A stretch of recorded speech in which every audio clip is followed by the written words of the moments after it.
Bien, saludos compañeros. Estamos en esta segunda clase, o esta segunda parte de la clase sobre el dilema del enfoque de género o la ideología de género. Ya nosotros en la clase anterior pudimos ver cuáles eran los conceptos. Primero vimos que el basamento filosófico está en un enfoque dualista donde hay una especie de lucha interna entre dos elementos en los cuales se encuentra dividida la naturaleza, que es el elemento psíquico y el elemento físico, y que el cuerpo está en una idea dentro de estos ideólogos del enfoque de género. El cuerpo está frente a nosotros y debemos dominarlo sin importar cuáles sean las, los principios fisiológicos y naturales que determinan nuestro sexo, anulando ese pensamiento, tratando de borrar esa idea, una torpeza extraordinaria, para entonces entrar en una idea de construccionismo donde creamos nuestro género a partir de las experiencias circunstanciales de la vida, para entonces así determinar si somos hombres o mujeres.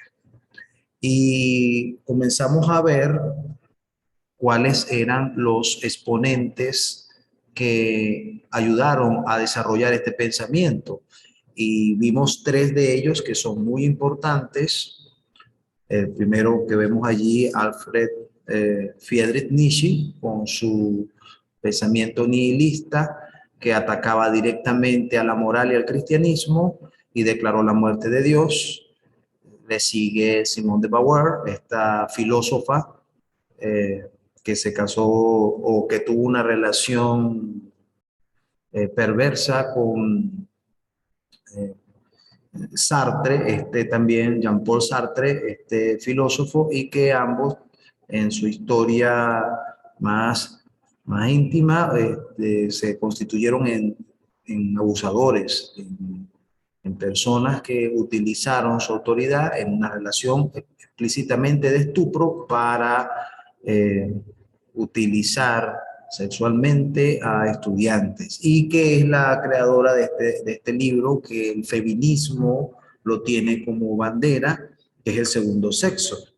Y tenemos en tercer lugar, que hablamos también de este hombre que es el señor Alfred Kinsey, que llevó a cabo un trabajo investigativo eh, basado en una serie de cuadros sobre la respuesta sexual, que incluso habían bebés que eran datados en su respuesta sexual ante el estímulo, y que gran parte de los individuos que utilizó eran personas que tenían problemas, y algunos eran pedófilos y también tenían una conducta homosexual. Y entonces planteó aquella tabla de Kinsey, en la que básicamente todos los seres humanos son homosexuales, especialmente los hombres. Como dato curioso, él dejó su esposa e incurrió en experiencias sexuales, así que vemos nosotros que esta investigación que llevó a cabo estaba totalmente sesgada, pero es aquel, Alfred Kinsey, es el que tiene la estadística o el trabajo investigativo más amplio sobre la sexualidad, y que actualmente se estudia sus conceptos, sus ideas para aprender acerca de eso. Entonces, estos exponentes son importantes en el desarrollo del pensamiento de la ideología de género. Pero vamos a seguir para ver cuántos más influyeron en esto y ver cómo históricamente esto nos afecta. No podemos dejar de presentar a este doctor, que fue John Money, que vivió entre 1921 y el 2006. Fue un psicólogo y sexólogo neozelandés que desarrolló la teoría de que la biología no determina si somos mujeres o hombres, sino la forma en cómo somos criados. Este fue el primer doctor que saca a la luz esta idea con pruebas, ¿no? Y lo hizo tomando en cuenta una familia que tuvo una circunstancia difícil, que fue una familia de dos hijos, eh, dos gemelos, que eran Bruce Reimer y Brian Reimer. Resulta que ambos, siendo varones, uno de ellos, Bruce Reimer, en el momento de hacer una circuncisión, el doctor, a muy temprana edad, siendo un bebé, le laceró el miembro, el pene, y entonces, ante esa circunstancia bastante trágica, ellos buscando ayuda encontraron que había un doctor que podía, tomando en cuenta la situación de mutilación voluntaria que vivió el bebé, Bruce Reiner, él presentó una opción. Y la opción era basado en su idea, que sin importar qué sexo pudiera tener la persona, si era criada como niño o niña, eso sería lo fundamental y que desarrollaría una vida plena y feliz. Esta idea absurda y por demás dañina, que niega la biología y que niega todos los fundamentos científicos y, por supuesto, espirituales. Ante esto se llevó a cabo un gran experimento, que él lo presentó como un triunfo, y fue que Bruce Reiner comenzó a criarse como una niña. Siendo un niño, esto para él fue como una especie de un juego. Y al pasar los años, como veían que no había mucha diferencia, entonces él escribía. Nadie más sabe que Brenda, dejaron de llamar Bruce y le llamaron Brenda, y es el niño con pelo largo acá, que lo criaron como niña. Dice, es la niña cuyo caso están leyendo en los medios. Presentó eso como un gran triunfo. Su conducta es tan normal como la de cualquier niña y difiere claramente de la forma masculina como se comporta su hermano gemelo. Por supuesto, esto fue un trabajo terrible que hicieron con esta criatura, que desde muy temprano le dijeron, tú eres niña, tú eres niña, tú eres niña, y lo sometieron a inyecciones hormonales, a una cantidad de cosas para que en su desarrollo pudiera tener una vida de niña normal. Este estudio lo llamó, él lo bautizó el caso John Joan, así lo llamó, pero ese caso dio sus resultados reales. En la adolescencia, aquí vemos nosotros a Bruce como Brenda, ya cuando entró en su adolescencia tuvo una crisis tremenda, y es que él no se sentía niña, se sentía un hombre.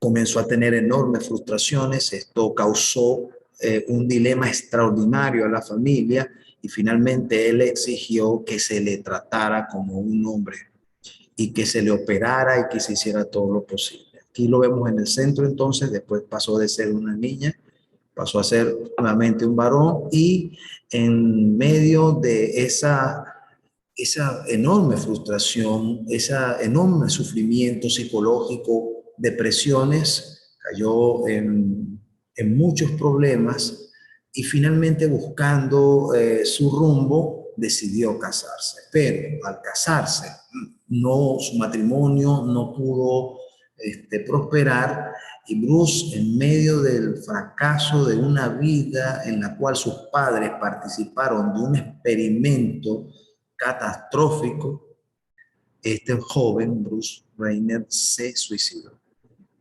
Pero ahí no queda la cosa. El padre, al verse terriblemente culpable por toda esta experiencia, en haber sometido a su hijo a una locura de experimento por las ideas enfermizas de este doctor, bueno, no soportó más y también se suicidó. Entonces, fíjense ustedes cómo la tragedia marcó la vida de esta familia por este doctor, John Mooney, que trató de probar algo que iba en contra de la naturaleza.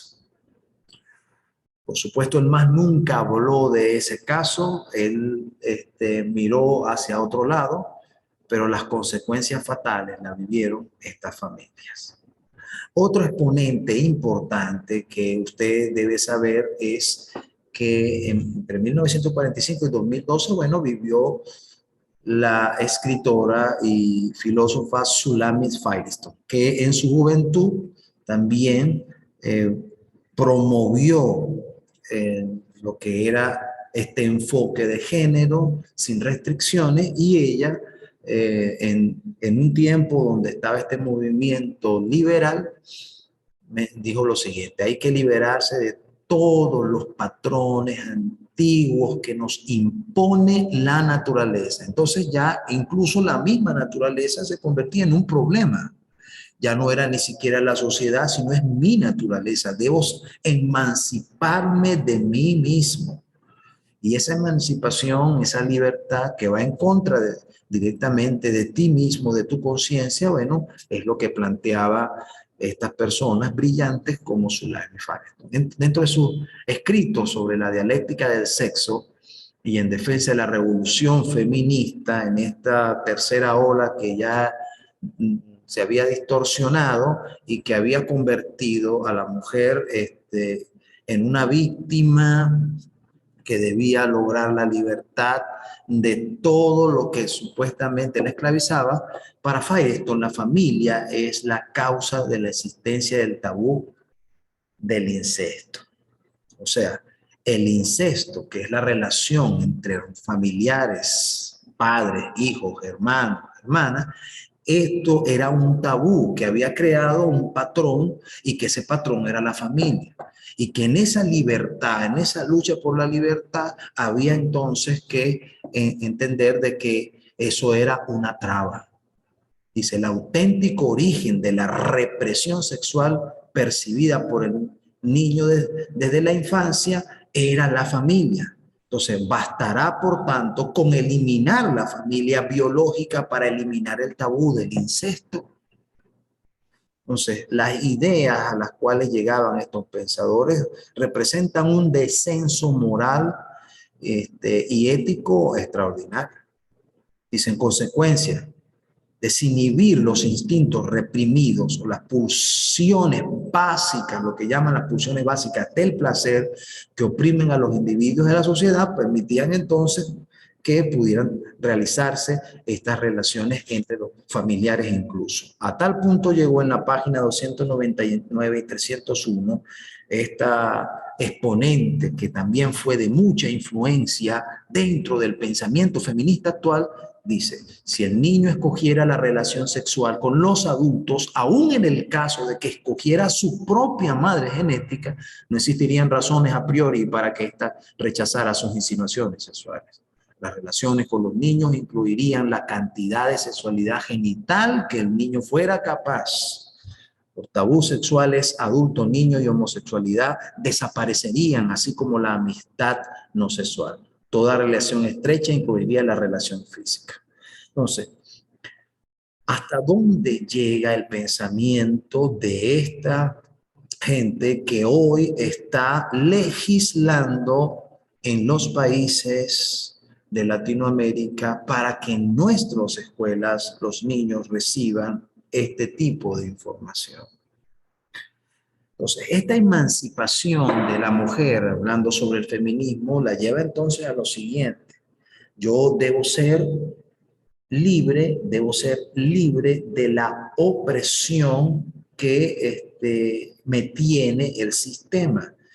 Y así como en la sociedad el opresor puede ser la burguesía, en la relación del hogar el opresor debe ser el marido. Entonces, en esa lucha debo ser libre, a tal punto que mi sexualidad y mi satisfacción no debe depender de otro hombre, como naturalmente la biología lo determina, en la compatibilidad entre el hombre y la mujer, sino que yo puedo experimentar libremente mi sexualidad aparte del hombre, y entonces allí la homosexualidad entra, y la autosatisfacción con la masturbación y tantas otras perversiones que hoy vemos nosotros como el bestialismo y todas otras perversiones sexuales. Esto con este pensamiento filosófico. Debemos mencionar una de los exponentes contemporáneos más importantes, y es Judith Butler, con su libro El género en disputa, que es uno de sus tantos libros, en los cuales ella menciona que los roles masculinos y femeninos no están fijados biológicamente, sino que masculino y femenino son socialmente construidos. Sigue en esta idea del construccionismo, colocamos este exponente porque usted en algún momento cuando tenga que enfrentar esta situación, y usted la habrá de enfrentar, tendrá que conocer los principales exponentes, y Judith Butler es uno de ellos. En su pensamiento, el que ella llama el género performativo, ¿qué implica esto? Bueno, primero, nadie tiene un género dado desde el inicio. Ya estamos hablando de entonces de que el género es algo que se construye. Dice, se produce durante una constante puesta en acto, es decir, en la repetición cotidiana de las normas de género que nos dicen cómo ser o no ser hombres, o cómo ser o no ser mujeres. Entonces ella piensa que es así como un actor que decide asumir un rol protagónico dentro de una obra o una película. Y entonces nos metieron en una película, pues. Nos metieron en una idea donde yo debía ser hombre y utilizar vestido, traje, y yo soy mujer y utilizar vestido, y las mujeres pueden hacer esto y los hombres pueden hacer esto. Entonces, y ella dice, eso es algo que se construyó y nosotros no debemos estar sometidos a eso, debemos emanciparnos. Y ella, bueno, te leyó todos los libros de Simone de Beauvoir, y bajo los pensamientos de Simone de Beauvoir, ella siguió construyendo ideas y es una exponente contemporánea importante en este tiempo, que también tiene una serie de personas que reflejaron su pensamiento. Por ejemplo, vemos aquí a Germaine Greer, que fue la autora del libro La hembra eunuco, y en su experiencia particular, esta mujer habría abusado sexualmente de hombres desconocidos. Entonces, estas ideas lo que hacen es llevar a la perversión natural. Y a continuación vamos a ver dos amigas de ellas que son contemporáneas con ella y veamos cuál es el resultado. Janet Gallo, una profesora universitaria de estudios de la mujer y escritora del libro El falo y sus temporalidades. Esta mujer fue acusada de acosar sexualmente a sus alumnas graduadas a finales de los años 90. Pero entonces la universidad trató de protegerla y Judith Butler, como es una activista, salió a defenderla y decir pues que esto era un ataque del patriarcado en contra. Pero estamos hablando de una persona de influencia. Veamos el mismo caso de Simone de Beauvoir en el siglo XIX. Ahora vemos aquí a Janet Gallo en pleno siglo XX y siglo XXI, una mujer que abusa sexualmente de sus alumnas. Eso es estupro. Encontramos también otra de sus amigas que también fue defendida por ella a ultranza, la profesora de literatura comparativa y teoría feminista, Avital Ronner, que fue acusada en el año 2018 de acosar sexualmente a un alumno varón, este hombre que la denunció. Entonces, estas mujeres todas tienen estos comportamientos. Queremos terminar viendo a través de la Biblia lo que el apóstol Pablo dice del origen de estas perversidades, porque las escrituras lo mencionan claramente, y cómo podemos comparar como una especie de línea para que entendamos cómo va evolucionando estas ideas una vez que nos vamos distanciando de lo que la Biblia enseña. Estos versículos son importantes para usted al momento de explicar esto. Romanos capítulo 1, versículo 21 dice, pues habiendo conocido a Dios, no le glorificaron como a Dios ni le dieron gracias, sino que se envanecieron en sus razonamientos y su necio corazón fue entenebrecido. Entonces, todo comienza con el no reconocimiento de Dios, que produce entonces un envanecimiento que hace que el ser humano comience a crear teorías, razonamientos fuera de la aceptación de Dios como creador, como el ser que nos dio la vida y por lo tanto sabe cómo existimos. Entonces, vemos nosotros ideas como el Renacimiento, el humanismo, la Revolución Francesa, donde precisamente se negó la existencia de Dios y se entró en un antropocentrismo, dejando a Dios como centro. Dice el versículo 22 de Romanos: profesando ser sabios, entonces se hicieron necios. Con ello vino entonces el basamento de las teorías de la evolución, la declaración de la muerte de Dios, como ya lo vimos, por Friedrich Nietzsche. Y el siguiente versículo nos dice, fíjense ustedes cómo va en la progresión que va explicando el apóstol Pablo: y cambiaron la gloria de Dios incorruptible en semejanza de imagen de hombres corruptibles, de aves, de cuadrúpedos y reptiles. Entonces, una vez que el ser humano dejó de poner como centro de su valor para su existencia, para su equilibrio mental y espiritual a Dios, entonces tuvo que crear otros sistemas filosóficos que pudieran darle sentido a su existencia. Y entonces vemos cómo el marxismo y el ateísmo se dan la mano para ir en este desarrollo. Esto lo estamos viendo en esta etapa regresiva de la humanidad desde la Edad Media en adelante. El apóstol Pablo va explicando eso en la experiencia de todas las edades, como la idolatría, como la idolatría y la negación de Dios van haciendo que el ser humano entre en un descenso. Pero nosotros lo estamos aplicando de este tiempo que ya lo establecimos hasta ahora. Veamos entonces el resto de la explicación del apóstol Pablo. Miren lo que dice. Por lo cual también, en el versículo 24, por lo cual también Dios los entregó a la inmundicia en la concupiscencia de sus corazones, de modo que deshonraron entre sí su propio cuerpo.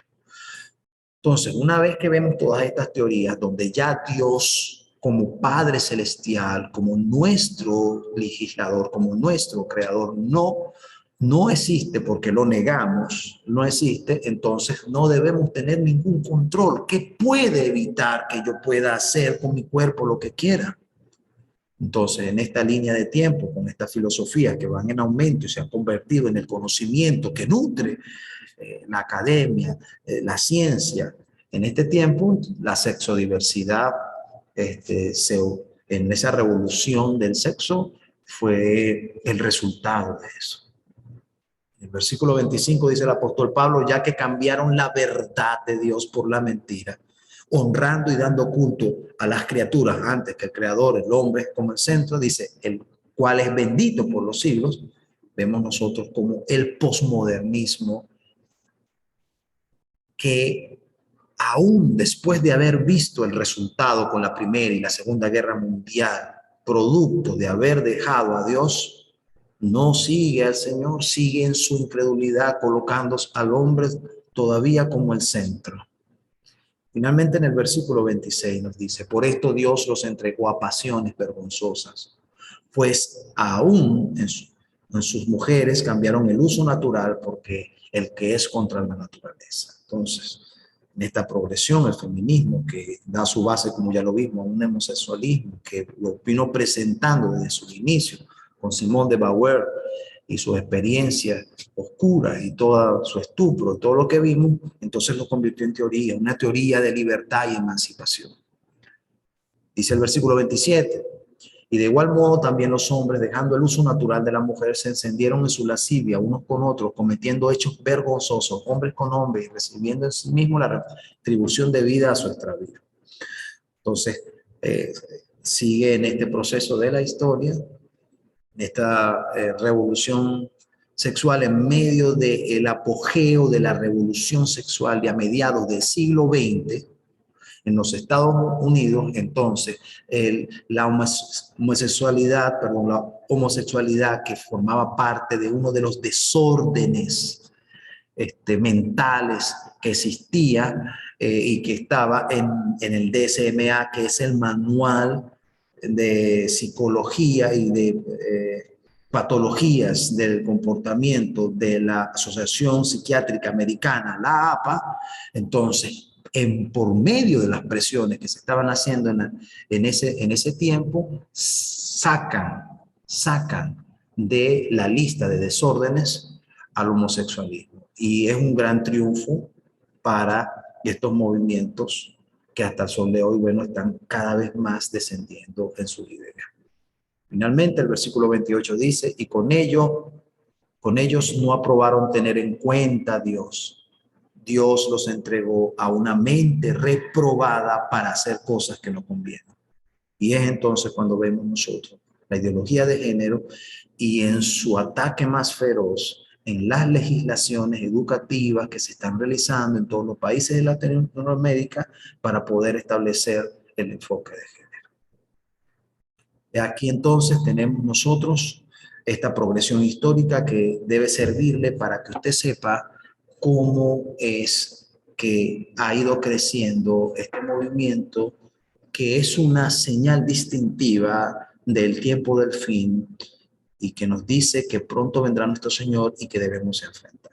Bueno, que Dios le bendiga. Esperamos que esto pueda servirle para sus informes, para las actividades de evaluación, para el diario reflexivo y que usted pueda aplicarlo, sobre todo en el conocimiento que debe brindar para prevenir estos problemas dentro de la iglesia y en los lugares donde el Señor lo envía a servir. Dios me les bendiga y nos vemos en una próxima oportunidad.